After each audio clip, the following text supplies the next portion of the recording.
You're listening to the Wedding Biz Network, the voice of the creative entrepreneur.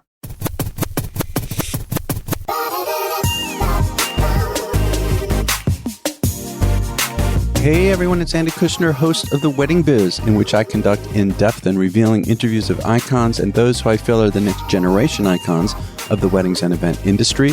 This is all to provide you with education and inspiration. And first, I want to mention that we're obviously all experiencing quite a bit of stress and other issues during this pandemic at this time in history.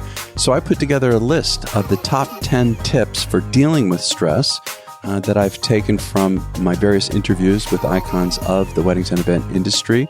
And to get a copy, go to theweddingbiz.com/top tips.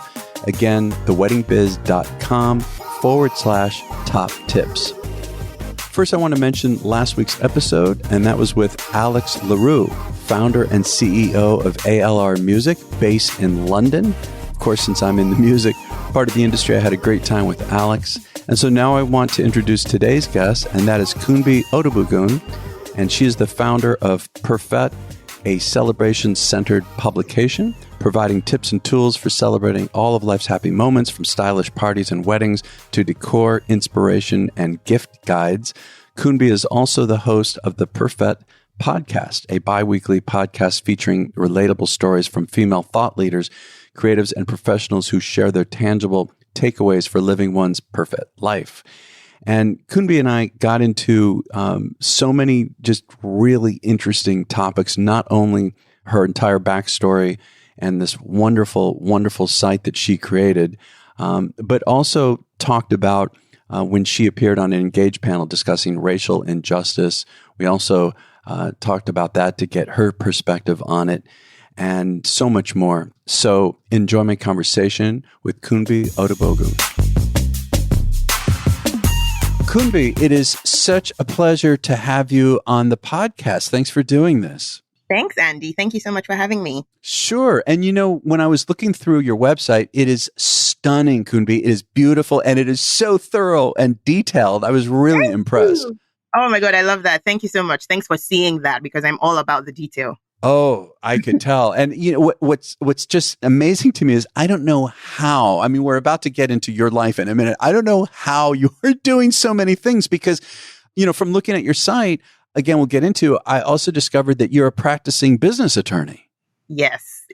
There's so many, I wear many hats at the same time. And honestly, I just like to say that maybe it is drugs. I'm not sure.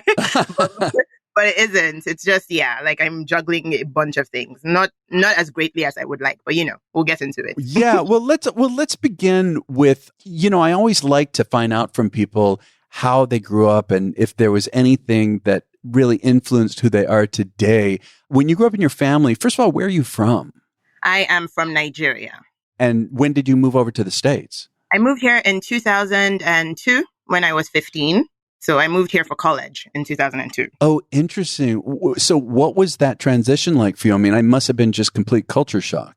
Well, yes, yes, mostly. I grew up, like I said, in Lagos, Nigeria. So most of my formative years per se were in Nigeria. And then I moved here. To where? To where in the States? That's the most interesting part. I moved to Kansas. Oh, what? From Nigeria to Kansas? Come on. Yes, it was. So exactly. So that's why at first, like off the top of, like on a level surface, right, I would have said that the culture shock wouldn't have been crazy if I had moved, like, let's say to New York immediately. Right. Because Lagos, Nigeria is really bustling. It's one of those things. Granted, it is obviously majority Black people, but still at the same time, it's just, the hustle and bustle is very similar to what New York City is. But instead, I moved to Kansas because obviously I was only 15 and my mother wanted me to move somewhere where where she had a relative and someone she could trust. And her only brother is an engineer in Kansas. Oh. So yeah, that was the simple reason was I moved there because there was family there, and there was no bigger culture shock than moving from Lagos, Nigeria to Leawood, Kansas. Well, and I'm thinking too, not only that, but also as a 15-year-old, I mean, that's real formative years, and that's when, friends are so important. And I mean, how did that go for you personally? Ooh, so it was a big shock. Like, it was a big move. I think that's the first time I've actually had to think about that. But it's typical of like, children, middle class Nigerian children to move somewhere in general to further their education. So like it's usually because Nigeria used to be a UK colony, and because it's closer, it's usually that Nigerian children, like when they're of age, like when it's time for college, they move to the UK because they have more of a similar education system, etc. Obviously, because my mom's sibling was in America, that was harder because then I was more removed from like my classmates who were like moving to London. Yeah. So I'm grateful that obviously it was the internet age. So it's not something that was like, it wasn't one of those things where I had to just keep using phone cards to call my friends. Oh, geez. Like that, because we did do that. But then we also had MSN Messenger and like Skype and things like that. So it wasn't as terrible. But it was still difficult. I was 15, like it was still hard. Oh, I'm sure. Well, and I know that you ended up going to University of Kansas and got a BS in management and leadership. Why did you choose that particular degree at that time? Oh my God. So it still ties back to the first question about like, moving from Nigeria. So in Nigeria and in the UK, you can go straight ahead into a law degree, right? It was interesting for me to find out that when I moved here that you can't. So there has to be a first degree, and law is a professional degree. So you have to do like something first before you seek a postgraduate degree in law. And so for me, I always knew in the back of my mind that I wanted to be a business lawyer, some kind of business lawyer. So literally it was the first week in at the University of Kansas. And they're like, okay, so what's your major? And I'm like, business. So literally, I knew that it had my structure, and what I've always wanted to do was something business oriented in the law field. So that was really it. It wasn't something that I had to think too hard about. Yeah. And then you went to Fordham University School of Law. Yes. And what kind of a law degree did you get? The great thing about being a lawyer and getting a JD in this country is that you are, a law degree is fixed. It's not specialized. Right, just generic, yeah. So it's generic. So that's the great thing. You can obviously explore within. Yes, and that's what I meant. If there was a particular... Well, so for me, I knew I wanted to do business, but I wasn't really 100% on what kind of law, whether it was going to be, litigation or transactional. I did know after my first year of law school that I did not want to do litigation, so that was out. Okay. But I did also have one thing that I discovered and I didn't expect was my interest in immigration law. So like the business aspect of immigration law, obviously, because I'm an immigrant myself. And it's very near and dear to my heart in general, especially since I've been like literally now I'm on a green card. So I've been going through the whole legal immigration route since I got here, and now I'm here. So it's really been something that it's something I was naturally drawn to. So for the first couple of years of my career, that's what I focused on: business immigration, like basically workers' visas, employment visas, and green cards and permanent residences, and a lot of mobility-oriented business parts. So that was really I was drawn to. But then at the same time, it was around like a couple of years after law school that I started to get into the wedding industry. And how? Why did you get into the wedding industry? Like every other like delusional bride out there, it was when I was planning my wedding. So I was basically planning my wedding, and because most of my friends were in this country, and some of my friends were in America, but a lot of them were also in the UK and in Nigeria. I just figured it would be a great way for people to keep up with what I was doing. Honestly, it was just one of those things where I had so many ideas. Like my head was just full. I was 26 and literally just, had nothing else to do. So it started off as a little blog. I think it was then I called it was a blog spot. It wasn't even its own domain. Okay. And I was just like, basically sharing like my little ideas and like my visits and everything. I mean, I was this bride that knew for sure I was wearing Vera Wang. So I documented every single second of my Vera Wang experience. Okay. So it was one of those things. It was really just for me to document, but then things kind of took a turn because the Nigerian circle, especially like, if you go to high school with these people and things like that, the circle is really small.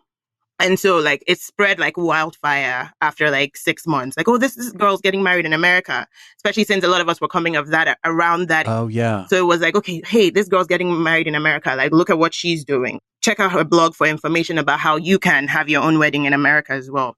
And that's really just how it took off. One day it was the 5 bridesmaids I had that were reading the blog. And then another day I checked and it had hit 100,000. What? And yes. But Kunbi, Any idea how? You don't know? It just went viral in a sense. Well, yes. No, see, the thing, it wasn't immediate. So I'd say it was within, like, it was literally during the life cycle of my wedding planning. Oh, but still, that's incredible. Yeah, so I got engaged in July and I got married the next September. Uh-huh. And I'd say it was literally maybe around August. And then when I got married.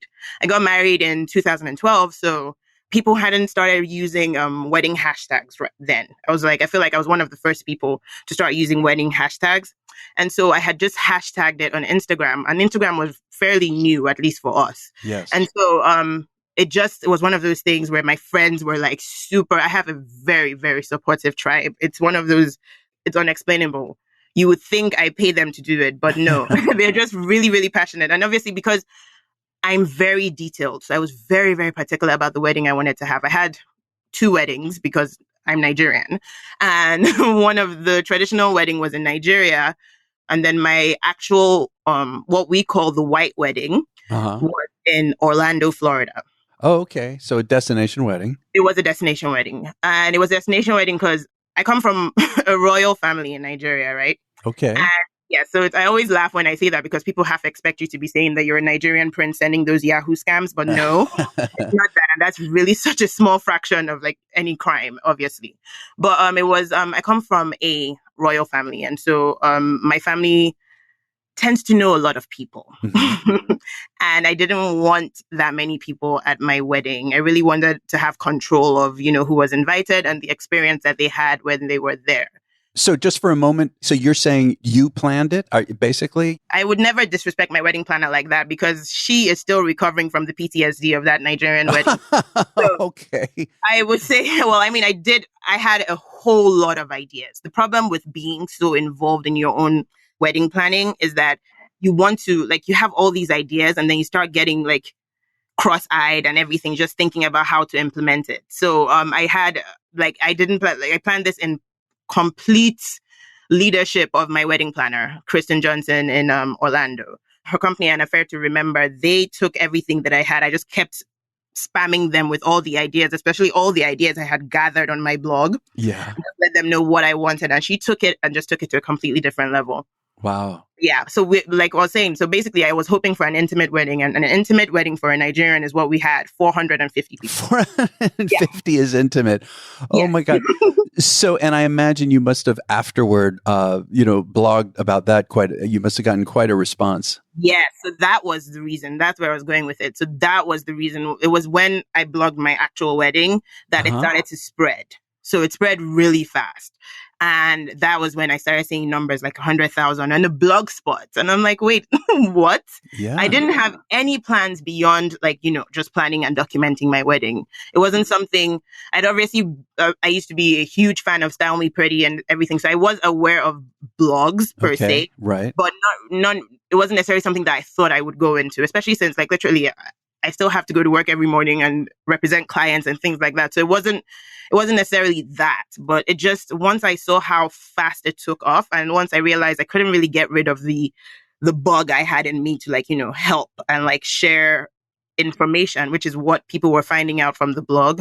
It was during that period I started to transition. Is that when you started Perfete, the virtual, just so everyone knows, you could tell us about that. Oh, yeah. So the blog was actually called I'll Perfect. That was the original name.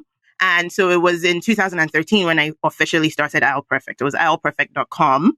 The lawyer in me obviously went ahead and applied for the trademark and bought the domain, and then that was it. So it was I'll Perfect actually for the longest. It wasn't until last year when we rebranded into Perfete. And that obviously is its own story in itself. I really just felt like my interest had evolved beyond just weddings into parties in general. And that's part of what just knocked me out, is that with all that you're doing. So yeah, I understand that it's kind of, correct me if I'm wrong, it's a combination of wedding, social events, and lifestyle. Exactly. So it was that. I think it was that the idea for that really properly came in 2017 when I was on maternity leave. And it was just really one of those things where I felt like it was really difficult, obviously, for I'll Perfect to continue to talk about anything other than the aisle, especially in that context. So it was then that the idea started coming, because I feel like one thing that's always worked for me is that in at least in my publishing career, is that my life has kind of mimicked my art in the sense that it was, this thing started from me planning my wedding. Yes. And then because I find that if you do not have like that passion or interest in something, it really is a roadblock in like, trying to do anything further. So for me, I just felt like my passion was waning because I was talking about the same thing over and over again. And I wanted to expand that because I feel like I'm my most authentic self and I'm able to actually make a difference when I believe what I'm saying. So I wanted it to just be, I didn't want it to just be weddings anymore. I obviously I was in the middle of like planning a baby shower and then a first birthday party and things like that were of interest, not just to me, but my audience that was also evolving and growing up with me. So basically that was it. I just knew that I wanted it to encompass not just like the wedding, but also any kind of fete, any kind of party or celebration. And so that's why I figured the perfect fete. And that's where we have it. Yeah. And my understanding, I mean, it's as it says, from parties and weddings to parenting, home decor, career, travel. And you say you highlight everyday struggles along with these celebrations. That's interesting. And you go on to say the highs, the lows, the good and the bad shit. You say yes. that too. Yes. Because I feel like, I think it's something it's happened over time. And even since I had that description, I've really, obviously this last year of Perfete, I've had a chance to like, kind of review what's working and what isn't. Yeah. I've narrowed it down. Like, for instance, you wouldn't find that much home decor anymore because now it's really more focused on like the celebrations and then the not so much celebrations in and out of it, because I feel like we forget that. And then there has to be a place for us to discuss that as well. I struggled, for instance, with 4 years of infertility. All through the period I was running my blog, while sharing like all these happy, ecstatic ass periods, for lack of a better word, right, moments in other people's lives. And literally, I'm on like my 4th cycle of IVF. Oh my God, that's so hard. And so you shared that too then? I did. I shared that. So I shared that on like when it was still Our Perfect. I shared that, and it literally was one of the most read posts. Like it was a series of like 3 or 4 blog posts, and it was one of the most read things. And it like, again, similar to my wedding, but even way, way faster and more important. It had spread around like even like my Nigerian peers as well as my like, my audience. And I got like, the feedback from it was just incredible. And you just be so surprised about how many people are going through the same thing. But not as much talked about in this kind of a platform. Exactly. And so like, not just even exactly that, like that part shook me. Like it was one of those things where I realized that so many people, even in my circle, were going through it. Like, especially coming from the culture that I come from, my culture is usually very silent on like infertility and struggles in a marriage. So like, it was really important for me. And that's why I say sometimes like we share the perfect and not so perfect things about life, because I think it's also really important. Like if we're being honest, like, okay, yeah, this place is really for you to just come lose yourself and like enjoy all the celebrations that we're given, find like, direction for your own party. Right. But at the same time, like we see you, I know that it's not always that. So here, let's talk about this particular thing. It's not frequent, but like every other month, I will make a point to discuss something real. See, I think that's wonderful. Look, as we all know, there's so much talk about social media and it's just all wonderful. Everything is just so wonderful. So curated. Yeah. And I mean, we all need to be nurtured and to be supported and in the entire struggle. And so I love that you balance all of the wonderful things as you do so beautifully with this, but with the struggles, and you say that in your site, you say life isn't perfect, but we can navigate the journey together. Yes, I really honestly believe it's so important. Like you said, like everything is just so curated and like, delivered to us in this perfectly perfect life. You know what I mean? And then you realize that these people are the same people that are going through like, various prongs and various, the shitty part about adulting in general. Yeah, like being adults, we know that everything is not normal. This is not how we're all dealing with something. And so it's important, at least for me, to be able to highlight that as well. So how are you addressing, at the time of this recording, where it's June 24th, so we're, in the middle of the pandemic, how are you addressing issues connected to the pandemic with Perfete? how I've been doing that is the same way I've handled anything in general, is really to just like, try and provide information along with it. So for instance, with the pandemic, I've been doing that on Perfete and also on my my legal blog. And basically I try to address an issue at a time. For instance, the first thing I did was we worked on a post on how to effectively postpone your wedding. I did that immediately. I think maybe like within a week or two, because I thought it was really important for audiences, primarily brides and people looking for inspiration, which usually ends up falling, unfortunately, on the mother most of the time. So it's brides, mothers. It's a very large percentage of women, but also obviously of men and anybody else. So it's, for me, I wanted to provide the information they needed to be able to postpone their wedding. So we did that, and that went really well. And then another thing, I am the kind of person that celebrates my birthday, even if like there's nobody. My birthday is a public holiday in my head, and I'm grateful that it comes around during, which one is it? Memorial Day. Okay. So I also was trying to figure out what I was going to do now for my birthday. So I thought it was also important for people, especially people with young children that celebrate so many milestones, like the first birthday or anything. Right.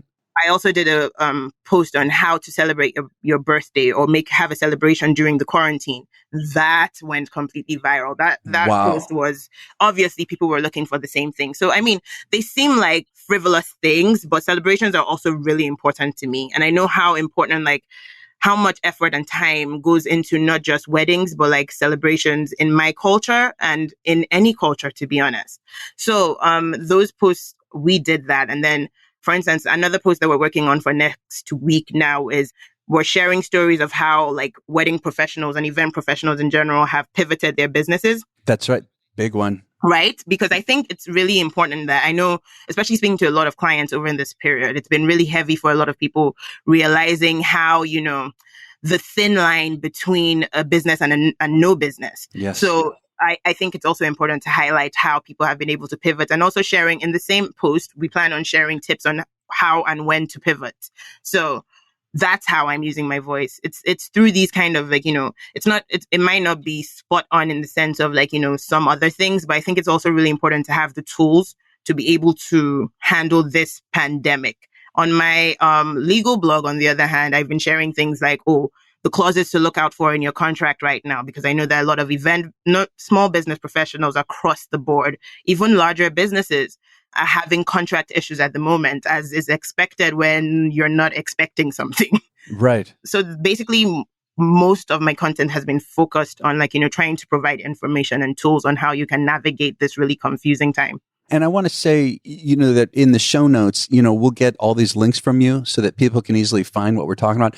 Just for a moment, in terms of pivoting, I would love to hear maybe some of the main points or issues that you are finding that people are faced with in terms of pivoting. What would you say about that? Just some of the main issues. Well, I think the first one automatically, obviously, is being able to even like decide whether or not you need to pivot, because a lot of people, and it's natural, we're all emotionally attached to the state or like, to our businesses in general. Sometimes it's really hard for you to come to terms with the fact that something isn't working.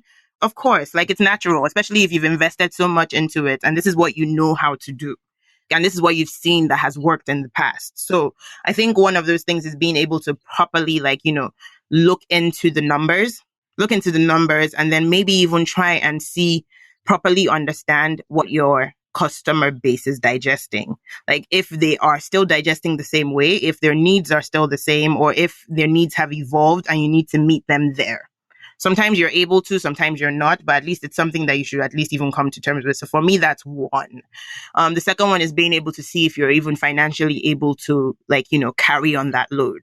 There's been a lot of financial holes, right? In everybody, like the bank, like our accounts aren't the same since March. It's just, it's well, what all of us are affected by this. Exactly. Across the board, whether you're an employer or you're an employee, nobody's the same. So I think for me, that's another thing, is being able to see what you can financially do.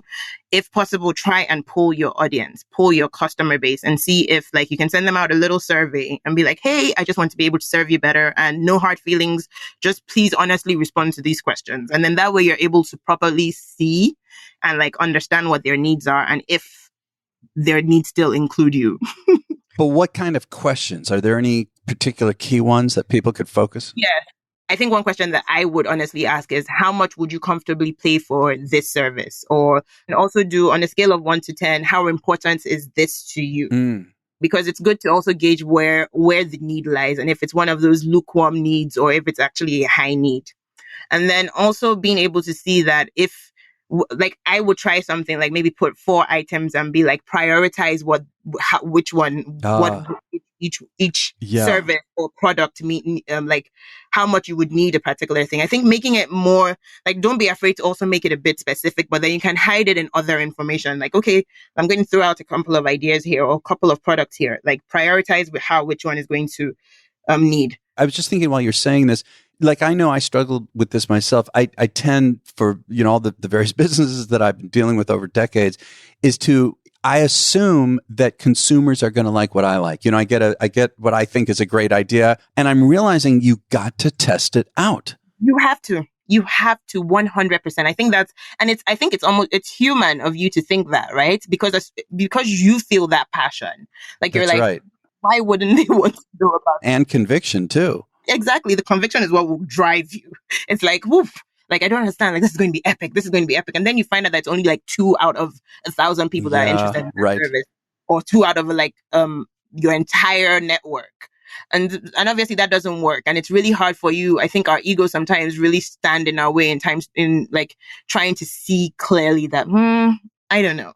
Like maybe this isn't what it's supposed to be, or maybe I can do it in another way. So I think speaking on that, and like obviously in line with the pivoting, like obviously it's also okay to ask questions that revolve around virtual needs as well. Like being like, oh, which one of these things would you pay for, like for delivery for? Or which one of these things would you pay high dollar for? I think like it's really important and then also finding out what high dollar means to a person is something to remember. Right. Like maybe, and you let them know that it's anonymous, and then you can ask them like, what's your household income? Or what is your budget for, non-essential spending in a month? And then finding out what their limit is and how much they'll pay. Because sometimes, like for instance, let me give an example. Like a friend has a gift boxing service, right? And she prices it so well that I'm always like, whew, like it never even comes. I never think twice about purchasing it because to me, it's like, oh, it's less than $100, so I'll pay for this, right? Right. But then it's also important to know that because I know that there are some people that maybe sell it for higher than that. So knowing and being able to realize how much maybe your existing audience is willing to pay for this, or your aspirational audience is going to pay for it, is like knowing those kind of numbers and things. Don't be afraid to put those numbers in the survey so that you can actually get a proper understanding of stuff, and also send it outside of your network. Have them send it to their network as well, so that you're not just hearing what you want to hear. Great. Yeah. Be narrowing your search. Oh, such great points. I also want to ask you, I saw, I guess it was a few weeks ago, there was an Engage panel discussing all the issues with racial injustice, everything that's going on. And you were on that panel, and I loved hearing you speak. What are I know this is a tough question to just narrow down, but what are some of the main issues that you would like people to be aware of now with this? I want to ask it twofold. First, white people, not of color. And then I'm going to also want to ask you what you advise to younger people of color, especially in the event industry. But what would you say about all this right now? Well, I think it's obviously I'll be the first to say that it's about time in general. Yeah. I think it's one of the things. It's a conversation. Sure is. Right? I've been in this country long enough to see several cycles of this conversation come up. But there's something, I honestly and personally think there's something different about this time around. It's sad and obviously heartbreaking that this is what the awful deaths and everything that's happened so far have brought it to the forefront. But I think it's really important to have these conversations, no matter how uncomfortable it is for anybody. So for me, I think as for people, non-people of color in general, white people and anybody that is not of color or a minority, I think it's important to not just listen, but to drop those reflexes that we think we have, like the reflexes that naturally come with being in a position of privilege. The presumptions, to just try to drop those, yeah. Yes, because it's natural for you to want to defend yourself. It's natural, especially when you feel like you personally haven't done anything. So I think that for me, it's always important that it's not just an appearance of listening, but it's also like you're digesting the information without any kind of reflexive defense. Or without, if possible, without judgment. Well, yes, that more than anything else. I mean, that's the tough, right? That's hard. That's the hardest part for sure. Because I think once you start doing that, you start hearing past your own judgment and your own like defense mechanism. You start actually hearing what people are saying. And I think that's what I've seen a lot of my peers do over the last couple of weeks, which is why I feel encouraged. So for me, that's one. I think beyond listening is also actually really properly then taking that information and exploring what your biases or what your roadblocks, like even on a clean white sheet, right? Like no pun intended. Like on a clean white sheet, you'll be able to see, like if you actually just listen, and this is even beyond race, like race discussions. If somebody is giving you feedback about something, you start to see where you're, like before you even start properly exploring it, you start to see properly if you actually are taking it in to see where on the face of it, what we call prima facie in law, like you start seeing on the face of it where the holes are and like where you could do better before you even get into exploring it inside your businesses or in your homes. Then that's where you now take that in and start properly looking at where you could be better, where you could speak up more for the minority voices, which I think is important because honestly, there's a quote I saw, I don't know who said it, I can't remember right now, but we are not all free until everybody's free, and it's period. Like it's one of those things that we should just know. So I feel like being able to do that work is also part of our responsibilities as being humans. What about in the event industry specifically? I mean, my limited experience, in terms of really being aware is it seems so unbalanced that I don't understand why the percentage of people of color is so small in the event industry. And I don't get the imbalance. So in terms of younger people who are getting into this business of color, what would you advise them in terms of navigating this?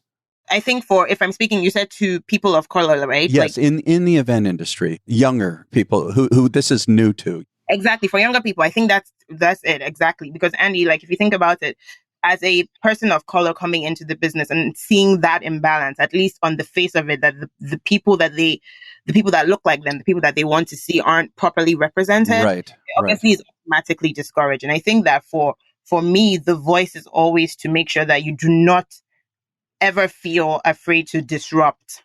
Don't ever feel afraid to disrupt and like make your mark in those spaces. I listened to your podcast with Preston Bailey. Yeah, talking about all this. Yep. Yes, and I remember he had mentioned about how it's like you have to work 10 times as hard. I mean, obviously, as much as that is true, it shouldn't be that way.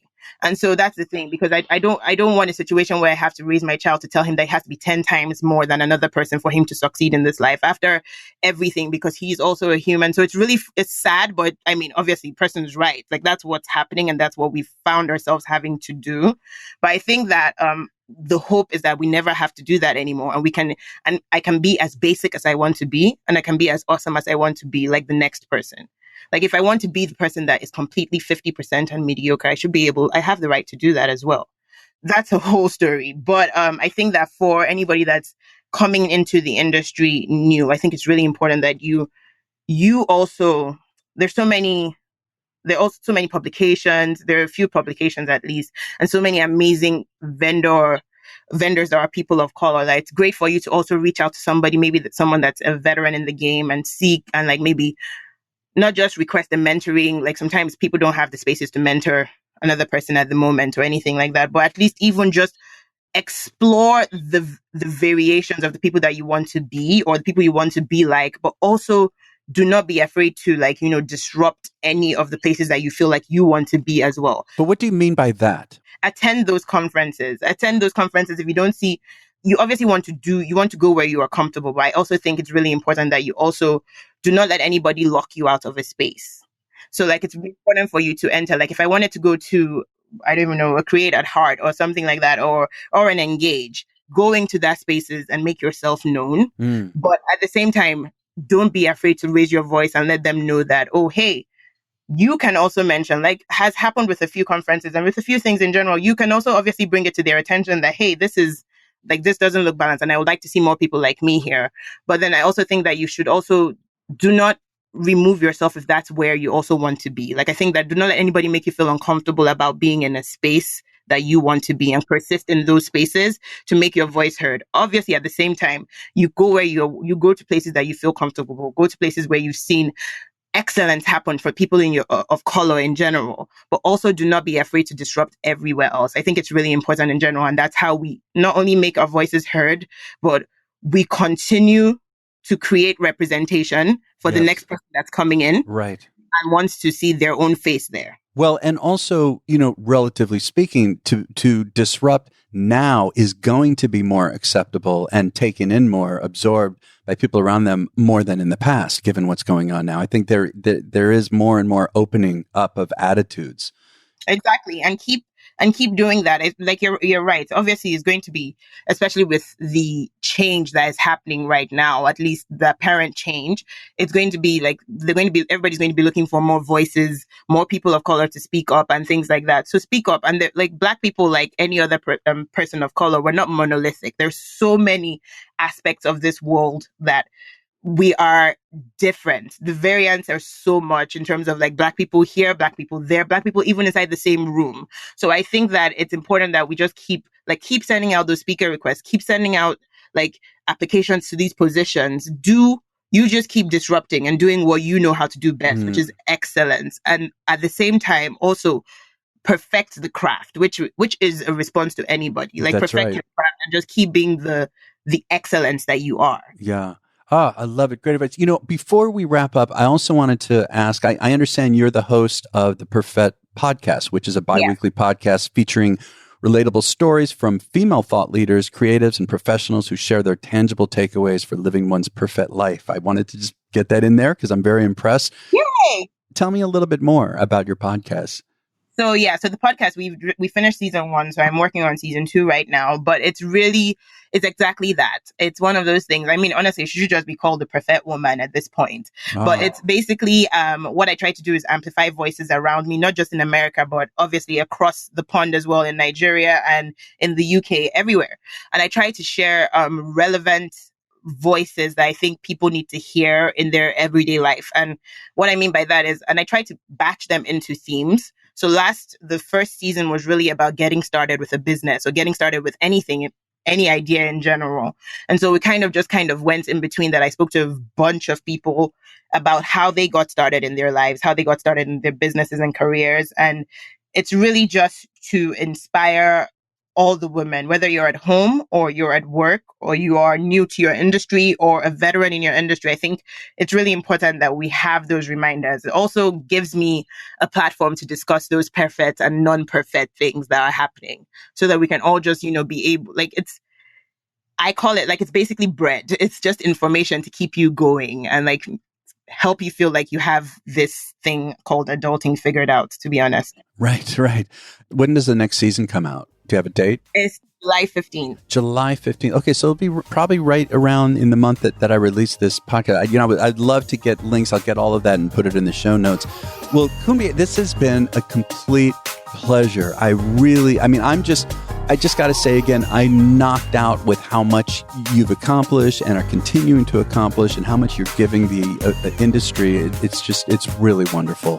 Thank you so much. I really appreciate it. And I absolutely love your podcast. So I was really excited when you sent this over. Oh, thanks. Well, good. Well, we're going to be in touch. Thank you. Thank you for listening to my conversation with Kunbi Odubogun. Check out her website at perfete.com. It's spelled PERFETE.com. Her social media handles is Perfete as well. And you can find all of this in our show notes at our website of theweddingbiz.com. And be sure to share this with your friends and colleagues. It really helps people find us, as well as giving a great review wherever you get your podcasts. And so this Wednesday, in lieu of a typical The Next Level episode, we're going to have a very important episode with 3 people who between them have formed 2 coalitions. One in Washington, D.C., spearheaded by Jeanette Tavares, and one in Chicago, spearheaded by Michelle Derpetti, Allie Phillips, and Colin Pearson. And these coalitions were formed to advocate during the pandemic on behalf of a network of more than 200 small businesses and contractors in the event industry. Really important. It's a great, interesting conversation to listen to. And so thank you for listening to The Wedding Biz.